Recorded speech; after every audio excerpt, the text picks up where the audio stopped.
The dusty platform at the Colorado City train station held only one woman by the time the sun began its descent toward the Rocky Mountain peaks, and Willa Norton stood there with her carpet bag clutched in both hands, watching the last of the other mail-order brides disappear into the arms of waiting strangers who would become their husbands. She had arrived on the morning train from St. Louis, one of 6 women who had answered advertisements seeking brides in this corner of Colorado territory in the spring of 1876.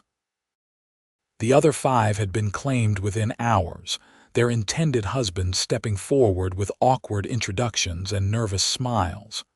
But no one had come for Willa. The name on her carefully folded letter, a Mr. Samuel Hutchins, never appeared.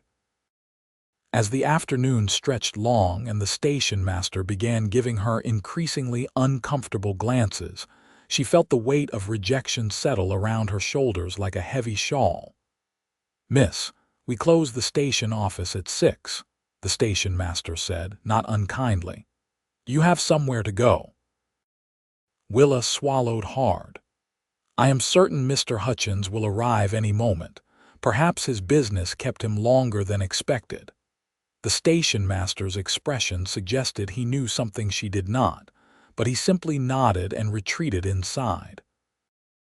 Willa remained on the platform, her sensible brown traveling dress growing dusty in the dry Colorado wind. She was 22 years old, plain-faced by her own estimation, with mousy brown hair and a tendency toward bluntness that had made her unmarriageable in St. Louis society. After her father's death left her dependent on a cruel stepmother, answering the advertisement for a mail-order bride had seemed her only escape. The sun touched the mountain peaks, painting them gold and purple. Still no one came. Miss Norton. She turned so quickly she nearly dropped her bag. A tall man stood at the end of the platform, hat in his hands. He was perhaps 26 or 27, with sun-darkened skin and light brown hair that needed cutting. His clothes marked him as a working man, a cowboy, with worn denim trousers and a faded blue shirt under a leather vest. But it was his eyes that caught her attention, a warm hazel that held genuine concern. "Yes, I am Miss Norton," she said, hope flaring in her chest. "Are you Mr. Hutchins?" "No, madam." The man shifted his weight, looking uncomfortable. "My name is Vincent Dalton. I work the Triple Bar Ranch about 10 miles north of here. I'm afraid I have some difficult news about Samuel Hutchins." The hope guttered out. "I see. Is he not coming then?" Vincent Dalton moved closer, and she could see the reluctance in his face. "Madam, Sam Hutchins died 3 weeks ago. Took a fever and it carried him off in 4 days. He was buried before anyone thought to wire about the bride he had sent for. I am real sorry. If we had known sooner, we could have saved you the journey." The words hit her like physical blows. Dead. Her intended husband was dead, and she stood alone in a strange town with exactly $4.30 to her name.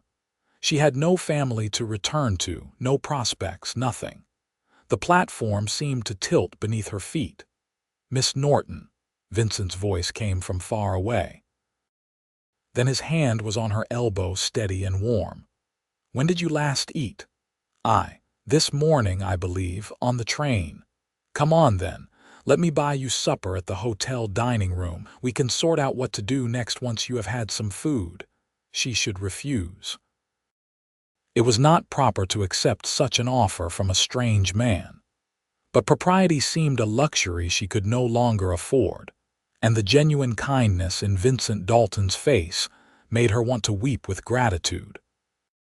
She nodded mutely and let him take her bag, following him off the platform and down the dusty main street of Colorado City. The hotel was a modest 2-story building with a restaurant attached. Vincent secured her a table in the corner and ordered stew and coffee for both of them without asking what she wanted. Normally, Willa would have bristled at such presumption, but exhaustion and shock had left her numb.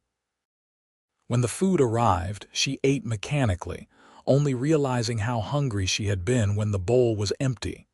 "Better?" Vincent asked. "Yes, thank you." She set down her spoon and forced herself to meet his eyes. "Mr. Dalton, I appreciate your kindness, but I must be practical. I have very little money and no means of returning to St. Louis, even if I wish to do so, which I do not. Are there opportunities for employment in Colorado City? I can read and write and do figures. I kept house for my father for 6 years before his death." Vincent studied her across the table, and she had the unsettling sensation that he was truly seeing her, looking past her plain face and worn dress to something deeper. "There might be work," he said slowly. "Mrs. Chen, who runs the boarding house, needs help with the cooking and cleaning. And old Doc Brenner has been looking for someone to help with his record keeping. His eyes are not what they were. Could you introduce me? Tomorrow, perhaps." "I could." He paused, then seemed to come to a decision. "Miss Norton, there is something you should know about Sam Hutchins. He was not a bad man, but he was not entirely honest in his advertisement, either. He was 53 years old and in poor health even before the fever. His ranch was failing. He needed a wife to work the place as much as for companionship." Willa absorbed this information with a strange sense of relief. "So, I have escaped one form of servitude only to face another. At least working for Mrs. Chen or Doc Brenner, I will be paid for my labor. You have got a practical way of looking at things." "I have no choice but to be practical, Mr. Dalton. Sentiment is a luxury for women with families and fortunes. I have neither." Something flickered in his eyes, an emotion she could not quite name. "Well, I admire your spirit. Not many women would hold together so well after the day you have had." The compliment caught her off guard, warming something in her chest that had been cold for a very long time. Before she could respond, a commotion erupted near the restaurant entrance. 3 men stumbled through the door, clearly having spent the evening in one of the saloons. They were loud and crude, and Willa instinctively shrank back in her chair. Vincent was on his feet in an instant, positioning himself between her and the drunken men. "Evening, boys," he said calmly. "Maybe you would be more comfortable at the saloon." The largest of the 3, a red-faced man with a straggly beard, focused bleary eyes on Vincent. "Well, if it is not Vince Dalton, still playing nursemaid for the Triple Bar. Just enjoying a quiet meal, Carter. No trouble wanted." "No trouble," Carter agreed, then his gaze slid past Vincent to land on Willa. "Who is the lady? Did not know you had it in you to court a woman, Dalton. The lady is none of your concern. Move along." But Carter was drunk enough to be foolish. He tried to step around Vincent, reaching toward Willa with a leer. "Come on, sweetheart. Let me buy you a real drink instead of that coffee." Vincent moved so fast Willa barely saw it. One moment Carter was reaching for her. The next he was stumbling backward with Vincent's hand clamped on his wrist. "I said move along," Vincent repeated, his voice quiet but hard as iron. Something in his tone cut through the alcohol. Carter jerked his hand free, muttering curses, and shambled out with his companions following. The restaurant settled back into quiet conversation, though several diners were now openly staring. Vincent returned to his seat, his expression troubled. "I apologize for that, Miss Norton. Carter and his friends are usually harmless, but they get stupid when they drink. You have nothing to apologize for. I am grateful for your intervention." She hesitated, then added, "You were very kind not to strike him, even when he was being offensive. Many men would have resorted to violence."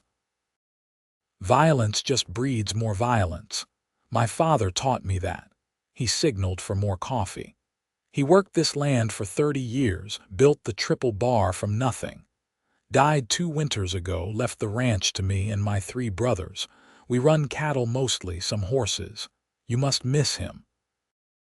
"Every day." The simple honesty in his voice touched her. He was a good man, fair and honest. I try to live up to his example. They talked as the restaurant gradually emptied around them. Vincent told her about life on the ranch, the hard work and long hours, the satisfaction of building something lasting. Willa found herself sharing more than she intended about her own life.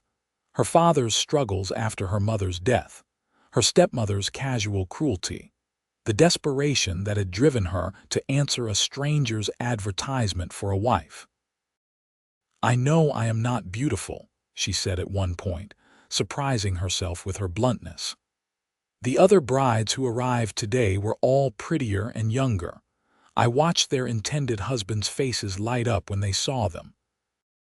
I imagine Mr. Hutchins would have been disappointed had he lived to meet me." Vincent leaned back in his chair, studying her with that same penetrating gaze. "Miss Norton, can I speak plainly? I would prefer it.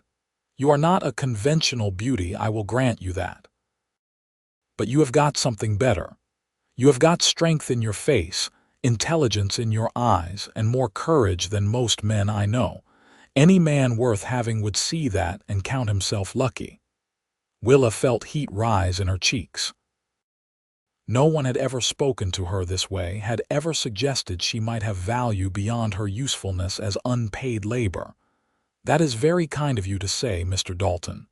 It is not kindness, it is the truth." He stood and collected his hat. "Come on, let me walk you back to the station. I will speak to the station master about storing your bag overnight, and tomorrow I will introduce you to Mrs. Chen and Doc Brenner. We will find you a place here, Miss Norton. I give you my word." She followed him out into the cool evening, the stars brilliant overhead in the clear mountain air. True to his word, Vincent arranged for her bag to be stored safely and secured her a room at the hotel for the night, paying for it over her protests. "You can repay me once you are settled and working," he said firmly. "No arguments. You are a very stubborn man, Mr. Dalton." "So I have been told." He smiled, and it transformed his whole face, making him almost handsome. "I will be back tomorrow morning at 8 to take you around to meet folks. Sleep well, Miss Norton." "Willa," she said impulsively, "if you are going to such trouble on my behalf, you might as well call me Willa." "Willa, then, and you should call me Vincent." He touched the brim of his hat in farewell and strode off down the street, his long legs eating up the distance. Willa watched him go, something warm and fragile stirring in her chest. Then she went upstairs to her borrowed room and fell asleep almost before her head hit the pillow, exhausted by the longest day of her life. True to his word, Vincent appeared at the hotel the next morning precisely at 8. He looked freshly shaved and had clearly made an effort with his appearance, his shirt clean and his hair combed back. Willa had done her best to shake the dust from her traveling dress and pin her hair into a neat bun, wishing she had something prettier to wear for these important introductions. Their first stop was Mrs. Chen's boarding house, a tidy establishment 2 blocks from the hotel. Mrs. Chen herself was a small Chinese woman of perhaps 40, with sharp eyes that missed nothing. She listened carefully as Vincent explained the situation, then turned her assessing gaze on Willa. "You know how to cook?" Mrs. Chen asked. "Yes, madam. I kept house for my father and managed all the meals. American food only, or you can learn new things." "I would be happy to learn anything you wish to teach me." Mrs. Chen nodded slowly. "I need someone 3 days a week. Monday, Wednesday, Friday, 6 in the morning until 2 in the afternoon. Cooking, cleaning, changing linens. I pay $2 a week plus meals on the days you work." It was not much, but it was something. Willa nodded quickly. "I accept, thank you, Mrs. Chen. You start Monday, be on time." Their next stop was Doc Brenner's office, a small building adjacent to his residence.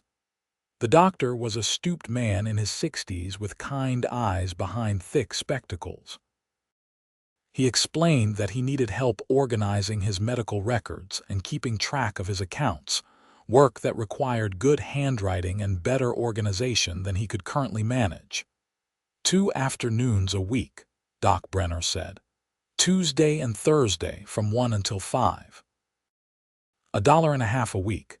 Does that suit? Very much, sir. Thank you.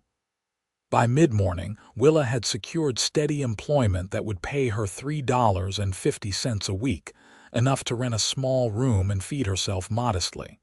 It was not the life she had imagined when she left St. Louis, but it was honest work and her own independence.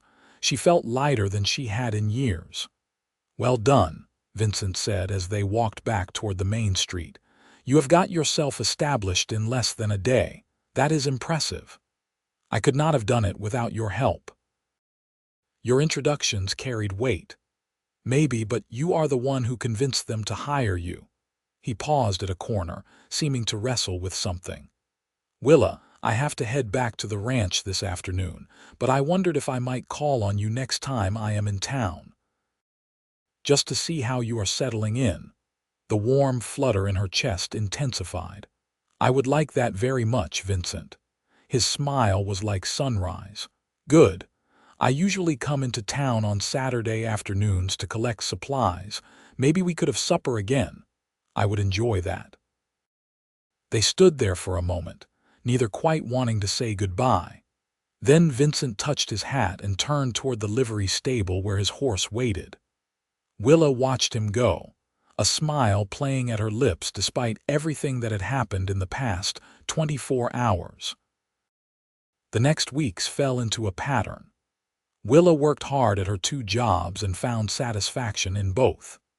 Mrs. Chen was a demanding but fair employer who taught her to cook Chinese dishes, alongside the American fare the boarding house guests expected. Doc Brenner appreciated her neat handwriting and systematic approach to his chaotic records, and she found the medical work fascinating, often asking questions about his treatments and remedies. She rented a tiny room above the general store, barely large enough for a bed and a washstand, but it was hers. She bought fabric and sewed herself 2 new dresses, simple but well made. She learned the rhythms of Colorado City, the friendly merchants and the troublesome drunks, the respectable families and the rough miners who came down from the mountains. And every Saturday, like clockwork, Vincent appeared. At first, their meetings were brief, just supper at the hotel restaurant and conversation about their respective weeks. But gradually, the meetings grew longer, stretching into evening walks along the edge of town where the grasslands began their roll toward the mountains. Vincent told her about ranch life, the challenges and rewards, his brothers and their different personalities. The oldest, Virgil, was serious and business-minded. The middle brother, Vernon, was quick-tempered but loyal. The youngest, Victor, was only 19 and still learning the work. Willa, in turn, found herself sharing her dreams and fears with an ease she had never experienced before. Vincent listened without judgment, offering thoughts when asked, but mostly just giving her the gift of his attention. She began to realize that this patient, steady cowboy saw her in a way no one ever had, valued her for qualities she had been taught to hide. 2 months after her arrival in Colorado City, everything changed. It was a Friday morning, and Willa was helping Mrs. Chen prepare the noon meal for the boarding house guests when shouting erupted in the street. They ran to the window to see a crowd gathering outside the sheriff's office. Mrs. Chen sent Willa to investigate, and she returned minutes later with stunning news. "There has been a robbery," she reported breathlessly. "Someone broke into the assay office last night and stole the week's gold shipment. Sheriff Dawson says it was over $5,000 worth." Mrs. Chen's face went grave. "That is very bad. That gold was from 10 different claims. Many men will lose their life savings." Over the next few days, the theft dominated all conversation in town. Sheriff Dawson formed a posse and rode out searching for the thieves, but they found no trail. Suspicion and anger rippled through Colorado City, neighbor eyeing neighbor with mistrust. Several strangers were run out of town on mere suspicion. Vincent arrived on Saturday afternoon looking troubled.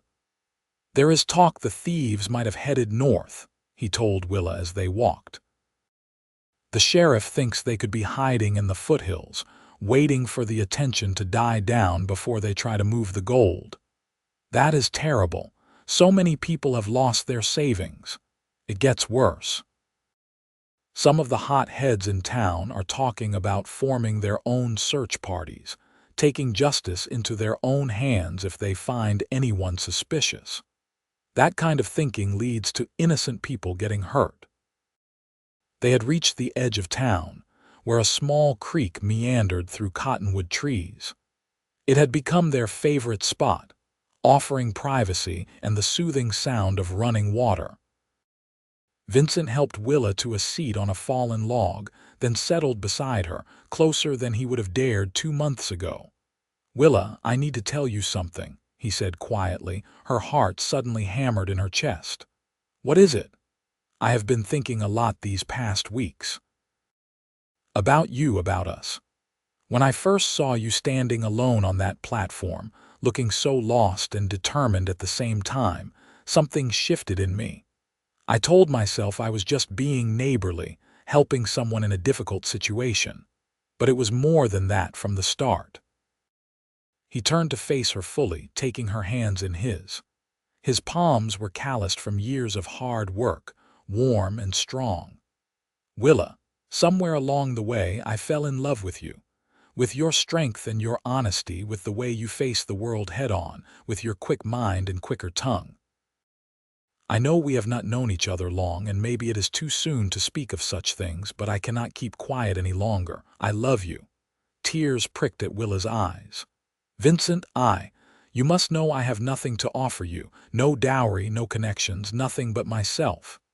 You are all I want. Just you, exactly as you are." His thumb stroked over her knuckles. "I am not asking for an answer right now. I know you need time to consider, but I wanted you to know how I feel, to understand that my intentions are honorable and serious." "You do not need to wait for my answer," Willa whispered. "I fell in love with you weeks ago, but I did not dare hope you might feel the same. You are everything good and decent, Vincent. You saw worth in me when I could not see it in myself. How could I not love you?" The joy that blazed across his face was beautiful to behold. He pulled her close, wrapping his arms around her, and she buried her face in his chest, feeling the steady thud of his heart against her cheek. They stayed that way for a long time, just holding each other as the creek burbled past and the cottonwood leaves rustled overhead. "Marry me," Vincent said finally, pulling back to look into her eyes. "Not right away if you need more time, but soon. I want to build a life with you, Willa. I want to wake up beside you every morning and fall asleep with you in my arms every night. Marry me." "Yes," she breathed. "Yes, Vincent, I will marry you."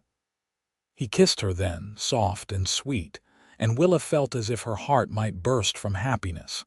After a lifetime of being overlooked and undervalued, she had found someone who treasured her. It seemed almost too good to be true. They walked back to town as twilight settled over the mountains, making plans. They agreed to marry in 6 weeks, giving time for Vincent to make arrangements at the ranch and for Willa to sew a proper wedding dress.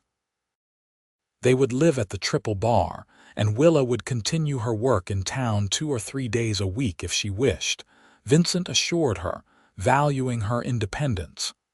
"I should warn you," Vincent said as they neared the hotel. "My brothers can be a handful. Virgil will probably interrogate you like you are applying for a bank loan. Vernon will test you to see if you have got backbone. And Victor will likely develop an instant and embarrassing crush." Willa laughed, giddy with joy. "I look forward to meeting them." "You say that now," Vincent said, grinning. Remind me of those words after Virgil's third question about your domestic capabilities. They parted at the hotel with another kiss, brief and circumspect given the public setting, but charged with promise. Willa fairly floated up to her little room, her mind whirling with plans and possibilities. She would finally have a family again, a home, a future. But the next morning brought trouble that threatened everything. Willa was walking to Mrs. Chen's boarding house in the early dawn when she noticed unusual activity at the sheriff's office. Several men stood outside in animated conversation, their voices carrying in the still morning air. She caught fragments, enough to understand that something significant had happened. At the boarding house, Mrs. Chen was already deep in speculation with her cook, a Mexican woman named Rosa. They found someone hiding in old Peterson's barn, Rosa was saying. Sheriff has him locked up now, says he might be one of the robbers. Who is it? Willa asked, an uneasy feeling growing in her stomach. Some drifter. Been seen around town the past week or so, asking questions about the assay office. Rosa shook her head. If he is guilty, they will hang him for sure. The unease intensified. Vincent had mentioned the climate of suspicion, the eagerness to find someone to blame. She went through her morning work mechanically, her mind elsewhere. As soon as her shift ended at 2, she hurried to the sheriff's office, hoping to learn more. She arrived to find a crowd gathered outside, the mood ugly. Men shouted about justice and revenge, calling for the prisoner to be turned over to them. Sheriff Dawson stood on the steps, hands raised, trying to calm the crowd. Now listen here, the sheriff was saying. We do not know for certain this man is guilty. He will get a fair trial when the circuit judge arrives next month. Next month, someone shouted. That is too long. We want justice now. You want revenge. A familiar voice cut through the noise. Vincent pushed through the crowd to stand beside the sheriff. There is a difference. Several men turned hostile eyes on him. Stay out of this, Dalton. This does not concern the triple bar. It concerns anyone who cares about justice, Vincent replied evenly. My father taught me that a man is innocent until proven guilty, and I will not stand by while you turn into a lynch mob. Fine words from someone who did not lose their savings, another voice snarled. My father lost 3 years of profits to a swindle once, Vincent said. Took him years to recover. I understand the anger, but hanging the wrong man will not get your gold back, and it will make you murderers. The crowd muttered but seemed less certain.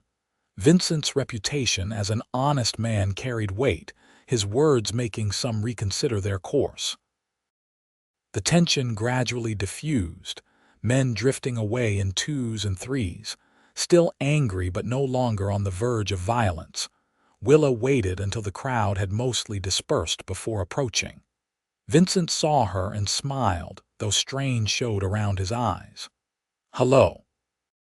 I did not expect to see you until this evening. I heard about the arrest. Vincent, are they certain this man is guilty? Far from it.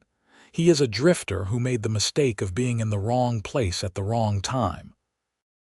Sheriff found him sleeping in Peterson's barn, and because he is a stranger, everyone assumed the worst. Vincent glanced at the jail door. The real thieves are probably long gone by now, but the town wants someone to punish. That is horrible. It is human nature, unfortunately. People are scared and angry and they want simple answers. He took her arm gently. Come on, let me walk you home. There is nothing more to be done here today. As they walked, Vincent told her more about the situation.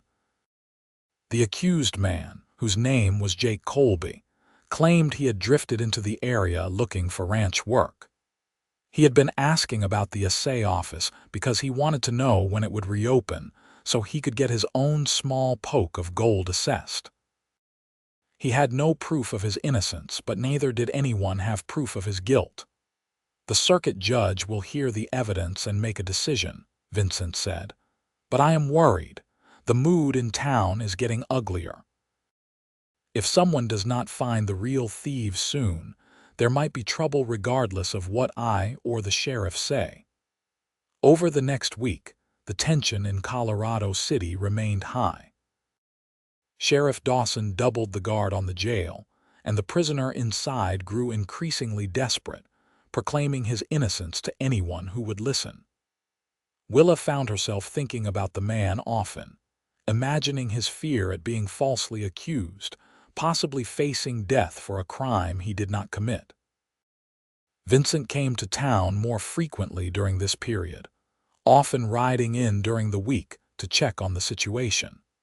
He and Sheriff Dawson had become unlikely allies in their effort to maintain order and ensure justice was done properly. Willa admired his courage in standing against the mob mentality, even as she worried for his safety. It was on one of these midweek visits, a Wednesday afternoon, that everything came to a head. Willa was working at Doc Brenner's office, organizing his patient files when Vincent burst through the door, his face urgent. "Willa, I need your help," he said without preamble. "Are you good with details, with noticing things others might miss?" "I suppose so." "Why, what has happened?"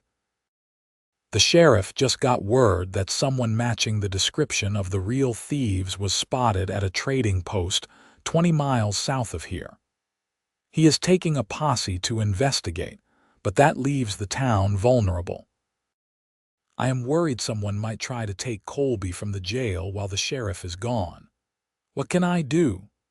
I need someone I trust to watch the jail, to raise an alarm if anyone approaches with bad intentions. Doc, can you spare her for a few hours?" Doc Brenner, who had been listening from the next room, nodded immediately. "Of course. Go on, Willa. This is more important than my filing." Vincent led her quickly to the jail, where a nervous deputy named Martin stood guard. Vincent explained the situation, positioning Willa in the boarding house across the street where she could watch the jail entrance without being obvious about it. Then he settled himself on the jail steps, rifle across his knees, making his presence and intentions clear. The afternoon crawled by. Willa watched from Mrs. Chen's window, her heart in her throat every time someone approached the jail. Most people just glanced at Vincent and kept walking, but twice groups of men paused, talking in low voices. Vincent simply looked at them, his hand resting on the rifle, and both times the men eventually moved on. Near evening, a larger group appeared, 7 or 8 men who had clearly been drinking for courage. Their leader was Carter, the man who had accosted Willa in the restaurant her first night in Colorado City. The men stopped in front of the jail, spreading out to face Vincent. "Time to step aside, Dalton," Carter said, his words only slightly slurred. "We are taking the thief out of there and giving him what he deserves." "Cannot let you do that, Carter." Vincent stood slowly, the rifle now held loosely in his hands. "Man deserves a trial. He deserves a rope. Maybe, if he is guilty, but we do not know that yet." "We know enough," another man growled. "Sheriff is off chasing shadows while the guilty man sits in comfort in that jail." "The jail is not comfortable, trust me on that," Vincent said. "And the sheriff is following a real lead. Give him a chance to do his job. We are done waiting." Carter took a step forward. Vincent raised the rifle, not quite pointing it at anyone but making his position clear. "I do not want to hurt anyone, but I will if I have to. This man gets a fair trial. That is all I am asking." The tension stretched taut. Willa realized she was holding her breath, her hands clenched in her skirts. The mob could easily overwhelm Vincent if they rushed him all at once, and he would be lucky to escape with his life. Then Mrs. Chen appeared on the boarding house porch, a shotgun in her hands. "Vincent Dalton is right," she called out. "Innocent until proven guilty. That is the law." Doc Brenner emerged from his office with an old cavalry pistol. I stand with Vincent and Mrs. Chen. This man gets his trial. One by one, other townspeople appeared, stepping out of businesses and homes. Not all of them armed, but all of them standing in silent support of Vincent's position. The mob suddenly found itself outnumbered by people who valued justice over vengeance. Carter looked around, his bravado crumbling.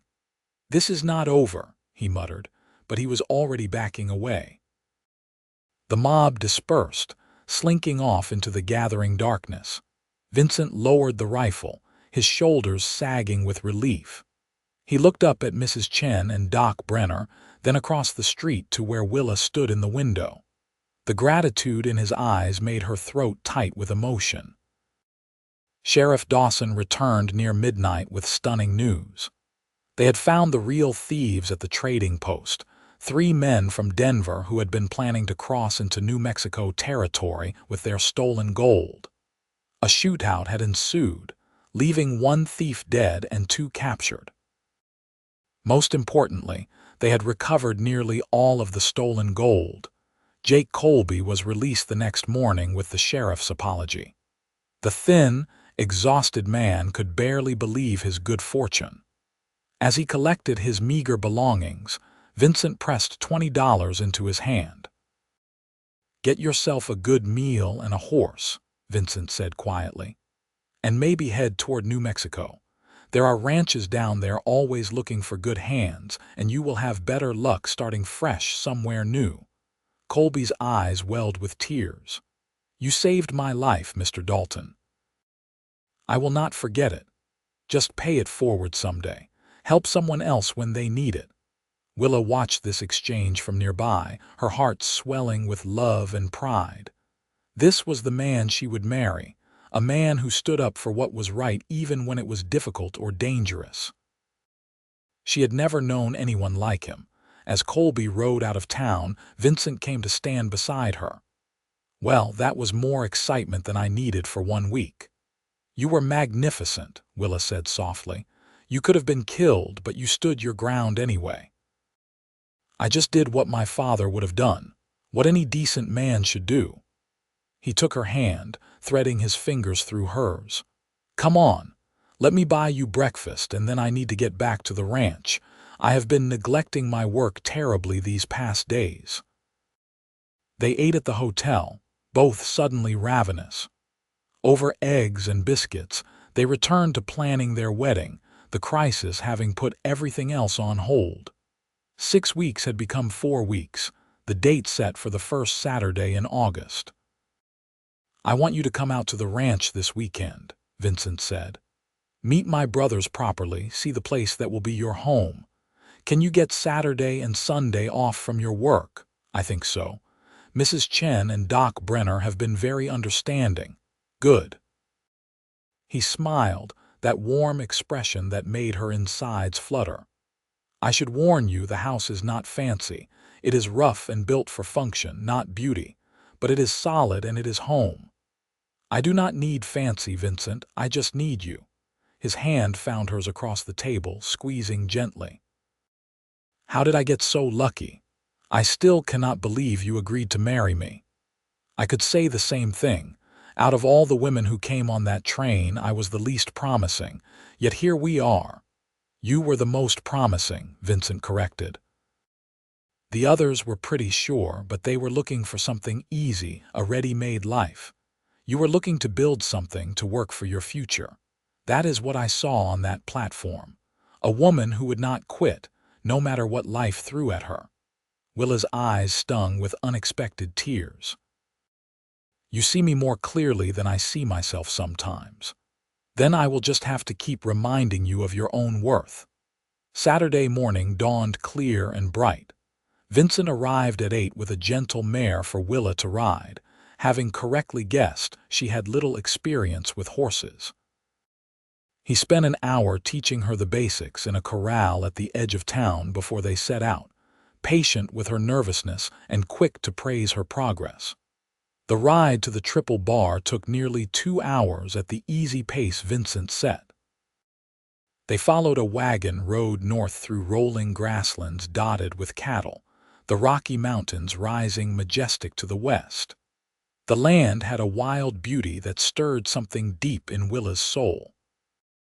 She could imagine building a life here, raising children in this vast space where the sky seemed endless. The ranch buildings appeared in a fold of hills, sheltered from the worst of the winter winds. The house was indeed rough, a sprawling single-story structure of logs and rough-sawn lumber, but it looked solid and well-maintained. A large barn stood nearby, along with several corrals and outbuildings. Chickens scratched in the yard, and a dog came bounding up to greet them, tail wagging furiously. "That is Ranger," Vincent said, dismounting. "He is friendly, just enthusiastic." Willa let Vincent help her down from the mare, her legs stiff from the unaccustomed riding. Ranger sniffed her thoroughly, then apparently decided she was acceptable and transferred his attention back to Vincent. The front door opened, and 3 men emerged, all bearing enough resemblance to Vincent that their relationship was obvious. The oldest looked to be in his early 30s, his face more weathered than Vincent's, his expression serious. The middle brother was perhaps a year older than Vincent, with a restless energy evident in his stance. The youngest was barely out of boyhood, tall and gangly, still growing into his frame. "Brothers, this is Willa Norton," Vincent said, his hand warm on the small of her back. "Willa, my brothers, Virgil, Vernon, and Victor." Virgil stepped forward first, offering a calloused hand. "Miss Norton, Vincent has told us a great deal about you." "All good, I hope," Willa said, shaking his hand firmly. "Mostly," Virgil replied, but there was a hint of humor in his eyes. "He mentioned you have got a good head for figures and a strong work ethic." "I try. Your brother has been very kind to me." "Vincent's got a soft heart," Vernon put in, also shaking her hand. "Always picking up strays." "Vernon," Vincent said warningly. "I mean it as a compliment." Vernon grinned at Willa. "Last month it was a half-dead calf, month before that a 3-legged dog. You are definitely a step up." Despite herself, Willa laughed. "Well, I promise to be less trouble than a 3-legged dog. I like her," Vernon announced. "She has got a sense of humor." Victor had hung back, shuffling his feet, but now he came forward shyly. "Pleased to meet you, Miss Norton. And you, Victor. Vincent tells me you are learning the ranch business." The boy's face lit up. "Yes, madam. Vincent's been teaching me about breeding stock and managing the herd. He is the best cattleman in the territory." Vincent's ears reddened at the praise. "That is enough of that. Come on, let me show Willa around before you all embarrass me further." He led her on a tour of the ranch, showing her the barn with its neat rows of stalls, the chicken coop, the spring house where they kept things cool. The house interior was as rough as the outside, but clean and orderly. 4 bedrooms opened off a central living area with a stone fireplace. The kitchen was spacious if sparsely equipped, with a good iron stove and a hand pump for water. "The bedroom on the south side would be ours," Vincent said, showing her a room with a large bed and little else. "It gets good morning light. We can fix it up however you like, buy new furniture, whatever you need." Willa walked to the window, looking out over the grasslands. "It is perfect, Vincent, all of it." He came up behind her, wrapping his arms around her waist. "You really think so? I know it is not much compared to what you might have had in St. Louis." She turned in his embrace, cupping his face in her hands. "I had nothing in St. Louis but unhappiness and servitude. Here I have you, a home, a future. How could anything be more perfect than that?" He kissed her, deep and sweet, and Willa felt the last of her doubts melt away. This was where she belonged, with this man who saw her true worth, on this wild land that promised freedom and possibility. They rejoined his brothers for a meal at midday, simple food cooked by Virgil, who turned out to have a surprising talent in the kitchen.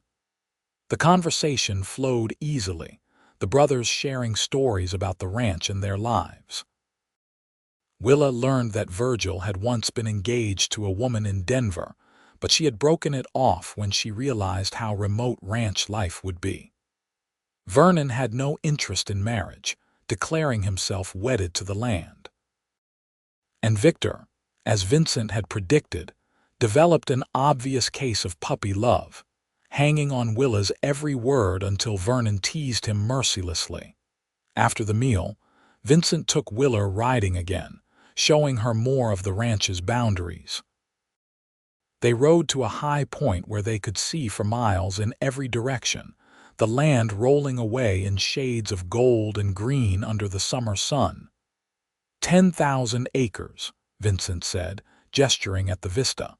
My father's legacy. He always dreamed it would be passed down through generations of Daltons, that we would build something lasting here. It is beautiful, overwhelming but beautiful. It is a hard life, Vincent said honestly. The winters are brutal, and there is always more work than hours in the day. Drought, disease, predators, there are 1,000 things that can go wrong. But there is satisfaction in it too, in building something with your own hands and living by your own efforts. That is what I want, Willa said firmly. Not an easy life, but an honest one, a life with purpose. Vincent dismounted and helped her down, then spread a blanket he had brought in his saddlebag. They sat together watching clouds drift across the vast sky, comfortable in each other's presence. Tell me about your mother, Willa said after a while. You have mentioned your father often, but never her. Vincent was quiet for a moment. She died when Victor was born, complications from the birth that Doc Brenner could not fix. She was a gentle woman, soft-spoken and kind. She loved this land despite its harshness, always said it was the closest thing to heaven she could imagine. She sounds wonderful. She was. I wish she could have met you. I think she would have liked you very much. He plucked a stem of grass, twirling it between his fingers. She used to tell us that a good marriage was not about finding someone perfect, but about finding someone you could build a life with, someone who made you want to be better than you were. I did not really understand what she meant until I met you. Willa leaned her head against his shoulder.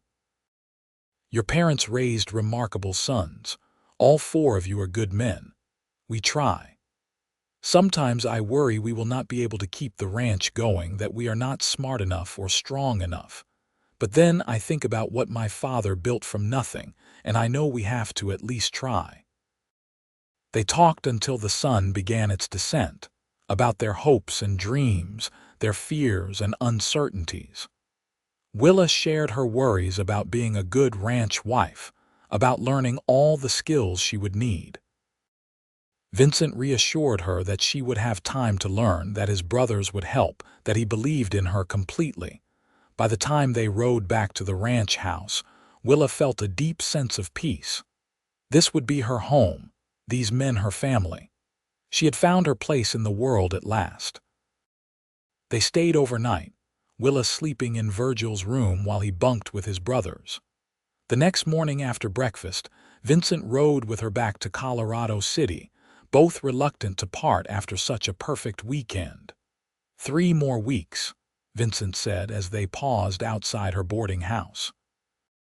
Then you will be my wife, and I will never have to say goodbye to you again. 3 weeks, Willa echoed, smiling up at him. I cannot wait. He kissed her in broad daylight, scandalizing 2 passing ladies but drawing a grin from the blacksmith across the street. Then he rode back toward the ranch, turning in his saddle to wave until he disappeared from sight. The next 3 weeks passed in a blur of preparation. Willa finished sewing her wedding dress, a simple but elegant gown of cream-colored muslin with lace at the collar and cuffs. Mrs. Chen, who had grown quite fond of her employee, contributed a length of beautiful silk ribbon for the waist. Doc Brenner arranged for his wife, a cheerful woman named Martha, to help with the wedding flowers. The ceremony would be held at the small church in Colorado City, with a reception at the hotel afterward. Vincent's brothers would stand up with him, and Mrs. Chen and Martha Brenner had agreed to stand with Willa. It would be a simple affair, but sincere, which suited both bride and groom perfectly.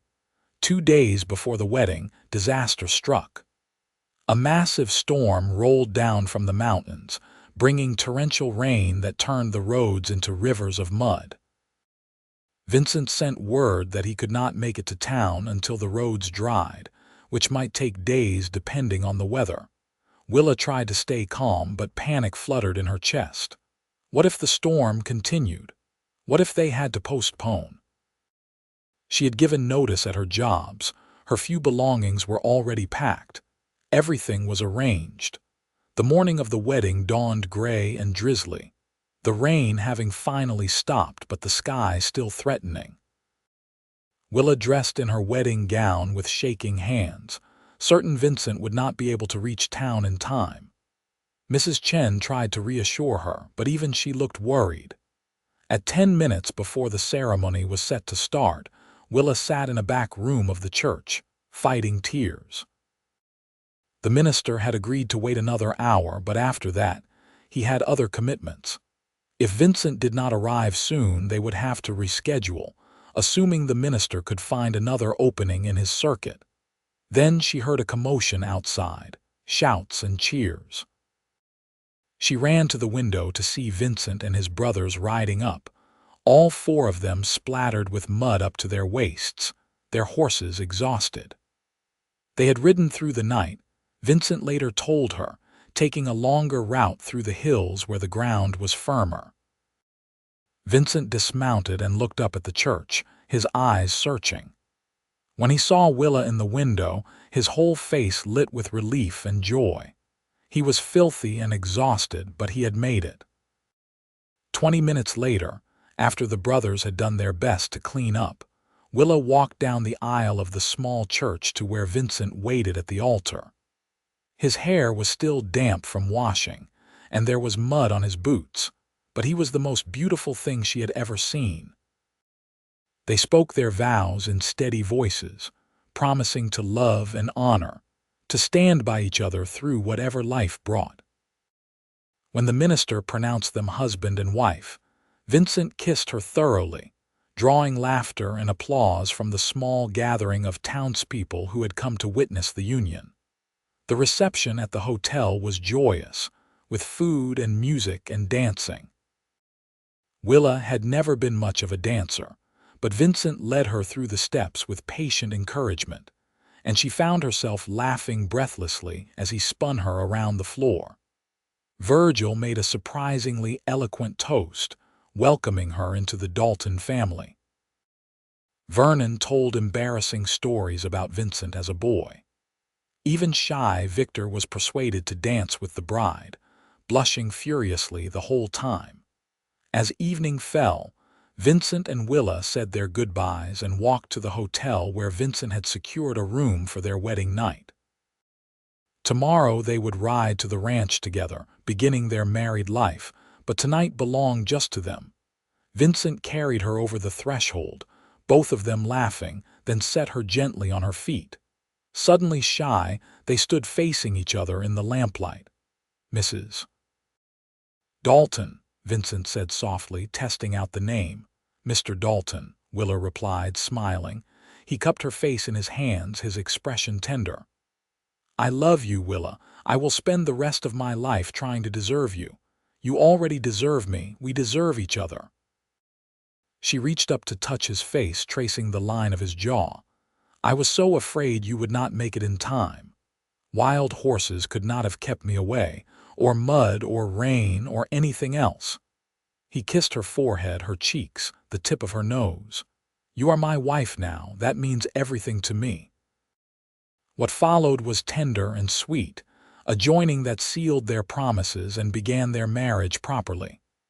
Afterward, they lay tangled together in the darkness, talking in whispers about the future they would build together. "I want children," Willa said softly. "A house full of them if we are blessed."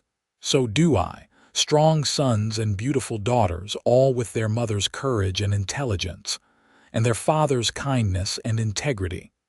Vincent pulled her closer, his arm secure around her waist. "We will be happy, Willa. I promise you that. We will work hard and face challenges, but we will face them together and we will be happy." She believed him.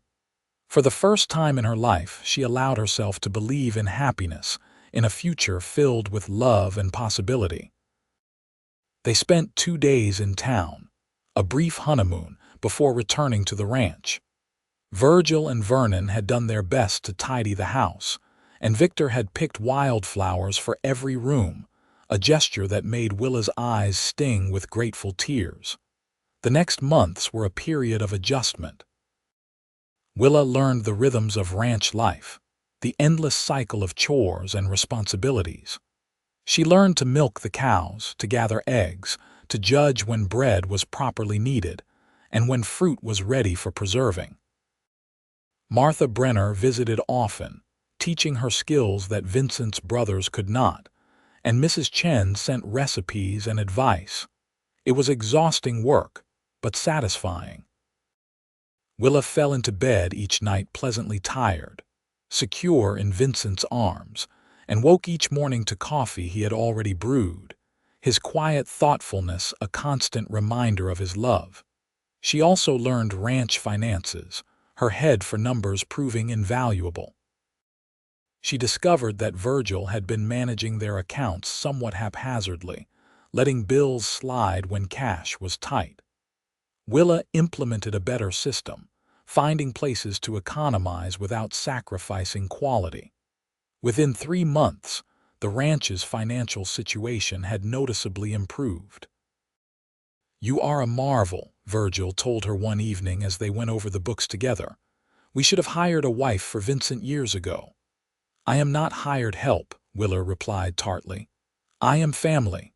"That you are," Virgil agreed, smiling, "and a damned fine addition."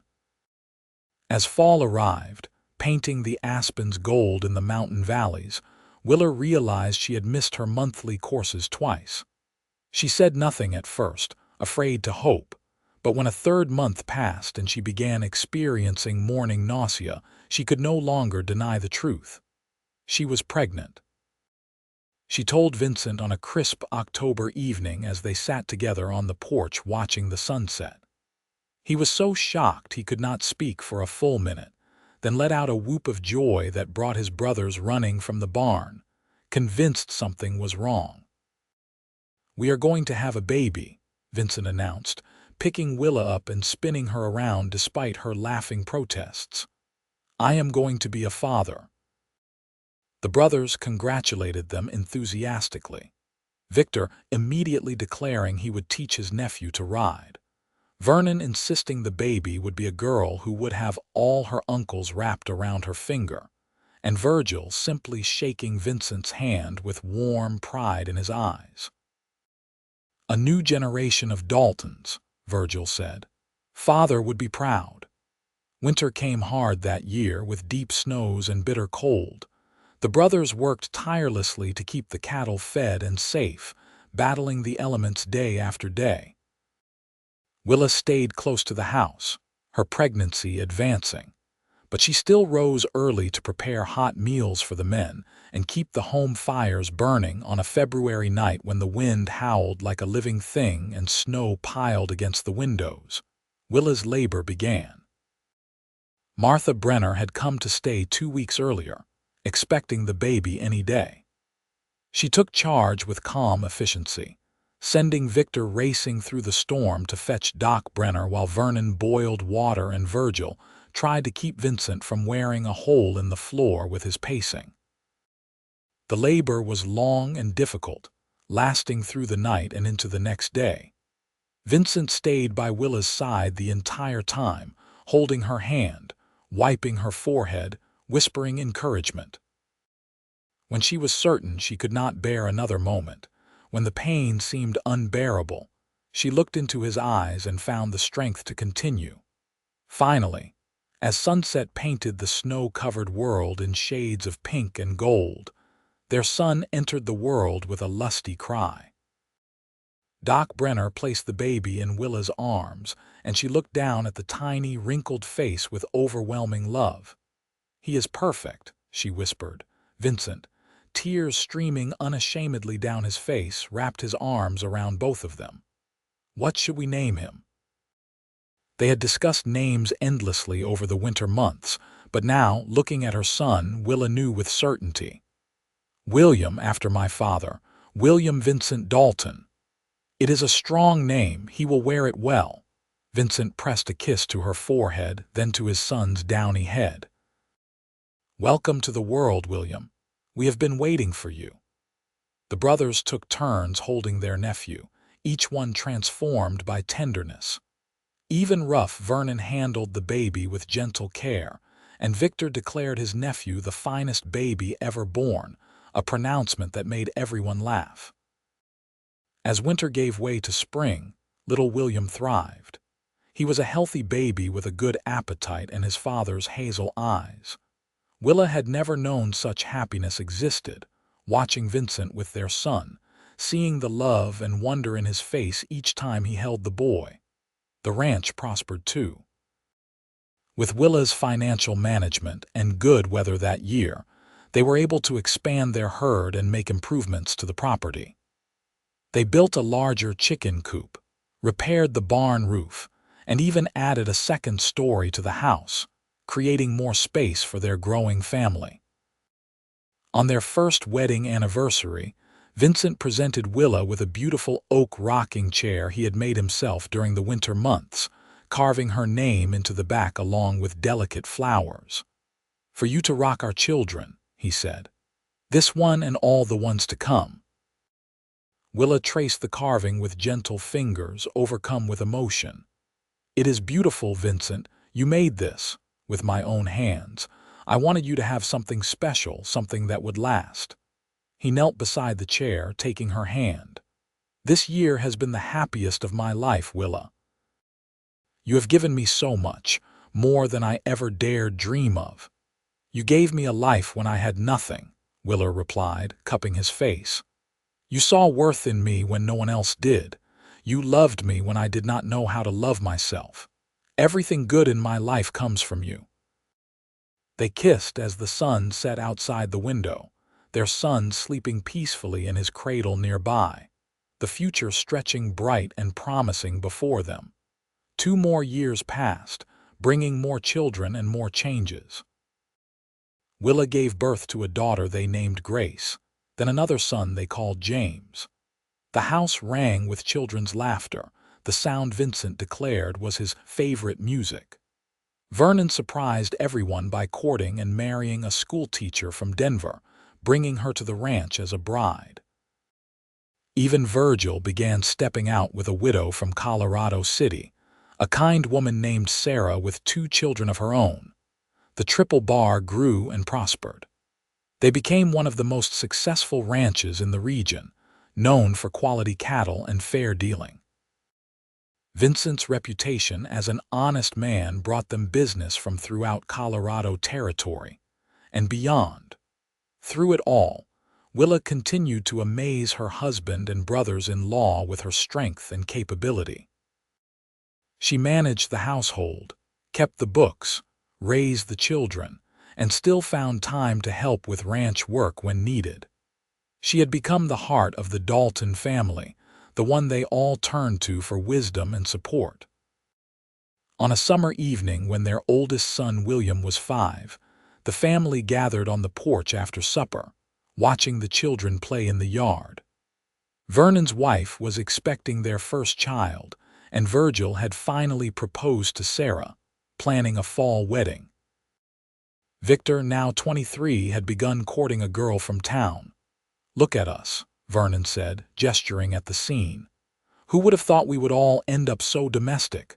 "I am not domestic," Virgil protested, but he was smiling. "You are getting married and taking on 2 stepchildren." "That is pretty domestic." Vernon turned to Vincent. "This is all your fault, you know. You brought Willa home, showed us it was possible to have this kind of life. Now we are all following your example." Vincent reached for Willa's hand, lacing their fingers together. Best decision I ever made, riding to that train station to tell her about Sam Hutchins. Changed my whole life. Changed both our lives, Willa corrected. I was so lost that day, standing on the platform watching the other brides leave with their intended husbands. I truly thought my life was over. But it was just beginning, Vincent said softly. We both were, you just did not know it yet. Young William ran up to the porch, his face flushed from play. Papa, tell us the story about how you and Mama met, please. It had become the children's favorite tale, how their mother had come to Colorado City, and their father had been the one to see her true worth when everyone else overlooked her. Vincent pulled his son onto his lap, while Grace and little James toddled over to listen. Well, Vincent began. It was a spring day in 1876, and I rode into Colorado City on an errand I did not want to do. I had to tell a woman I had never met that her intended husband had died, that she had traveled all this way for nothing. I expected to find someone angry or weepy, someone who would blame me for bearing bad news. But instead, I found your mother. And she was brave, William prompted, knowing the story by heart. The bravest person I had ever met. She stood on that platform with her head high, even though her whole world had just fallen apart. And when I looked at her, really looked at her, I saw strength and courage and intelligence. I saw someone worth knowing. And then you fell in love, Grace added, clapping her hands. Not right away, Vincent said, smiling at Willa over the children's heads. Love takes time. But I knew from that first moment that she was special, that any man would be lucky to earn her regard, so I decided to try to be that man. Tell the part about the wedding, William urged. I rode through a terrible storm to marry your mother, through mud so deep it came up to my horse's belly. My brothers thought I was crazy, risking the horses and ourselves for one ceremony. But I could not stand the thought of your mother waiting at that church, thinking I had changed my mind. So we rode all night, and we made it just in time. Because you loved her, Grace said with satisfaction. Because I loved her more than anything else in the world, still do. Vincent met Willa's eyes, and the look that passed between them held 6 years of love and partnership, of shared struggles and joys. Later, after the children were asleep and the house was quiet, Vincent and Willa walked out to their favorite spot, the high point where they could see for miles in every direction. The stars blazed overhead, the Milky Way a river of light across the black sky. You ever regret it? Vincent asked, pulling her close against the cool night air. Coming west, marrying me this life? Not for a single moment. Do you regret choosing me over someone prettier or more refined? Willa, you are the most beautiful woman I know, and you are as refined as anyone needs to be out here.